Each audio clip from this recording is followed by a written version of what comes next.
తెలంగాణలో వరద పరిస్థితిపై CM Revanth Reddy aerial survey చేపట్టారు. పెద్దపల్లి, కామారెడ్డి, మెదక్ జిల్లాలో వరద ప్రభావిత ప్రాంతాల్లో పర్యటించారు. సీఎం వెంట మంత్రి ఉత్తమ్ కుమార్ రెడ్డి, సీఎస్ రామకృష్ణారావు ఉన్నారు. శ్రీపాద ఎల్లంపల్లి ప్రాజెక్టును సీఎం రేవంత్ రెడ్డి పరిశీలించారు. శ్రీపాద ఎల్లంపల్లి ప్రాజెక్టు గోదావరి జిల్లాలకు గుండెకాయని ముఖ్యమంత్రి రేవంత్ రెడ్డి అన్నారు. పెద్దపల్లి జిల్లా అంతర్గాం వద్ద ఉన్న శ్రీపాద ఎల్లంపల్లి ప్రాజెక్టును సీఎం రేవంత్ రెడ్డి సందర్శించారు. వరద పరిస్థితిపై అధికారులను వివరాలు అడిగి తెలుసుకున్న సీఎం రేవంత్ పలు సూచనలు చేశారు. మేడిగడ్డ, అన్నారం, సుందిల్లా 3 బ్యారేజీలు ఒకే రకమైన సాంకేతిక నైపుణ్యంతో నిర్మించారు అన్నారు.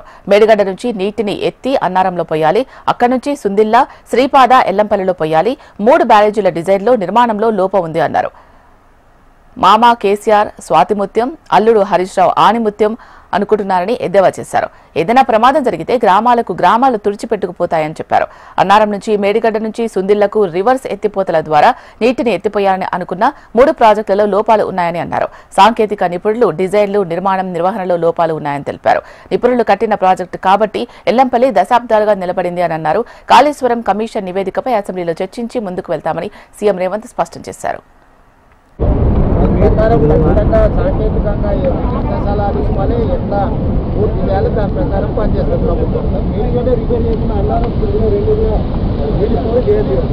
చేస్తే వాటికి కూడా సమస్య ఉంటానే కదా. 3 ఒకే రకమైన సాంకేతిక